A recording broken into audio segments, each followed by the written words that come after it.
Avant toute chose, il importe de s'accorder sur le sens du mot démocratie qui se veut le gouvernement du peuple par le peuple à travers des représentants élus par l'ensemble des populations. Une perception idéale qui oblige indubitablement l'expression des droits et libertés politiques et civiles. Un sacro-saint principe qui visiblement au goût de certains a véritablement pris corps au Cameroun depuis 1990 avec le multipartisme et bien d'autres indicateurs significatifs.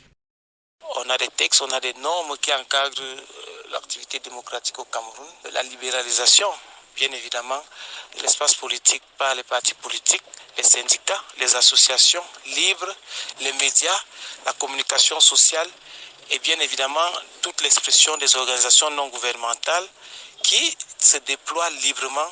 Manifestement, de cet argumentaire transparaît clairement une avancée perceptible, bien que timide et diversement appréciée.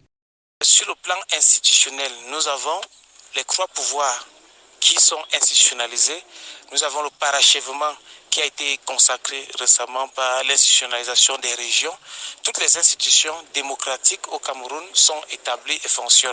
Il manque de démocratie du point de vue de l'élection, de l'existence des partis politiques qui très souvent dans notre contexte, les gens aiment aller dire il y a 300 partis politiques au Cameroun, mais certains, on va le constater que dans le landerneau politique, il n'y en a qu'une dizaine qui fonctionnent, d'autres étant des partis véritablement satellitaires et qui jouent le jeu du régime au pouvoir. On peut également parler du respect des libertés fondamentales. Vous verrez qu'effectivement, si aujourd'hui des militants d'un parti politique peuvent être en prison tout simplement parce qu'ils ont voulu manifester. Voilà qui nous renseigne donc à suffire sur le pouls et la vitalité démocratique du Cameroun. Toutefois, même si le parcours semble reluisant, il n'en demeure pas moins vrai que la Journée internationale de la démocratie nous interpelle et vise à promouvoir et défendre ses principes cardinaux. Le Cameroun a-t-il donc des raisons de se réjouir de son modèle démocratique aujourd'hui? À chacun d'en juger.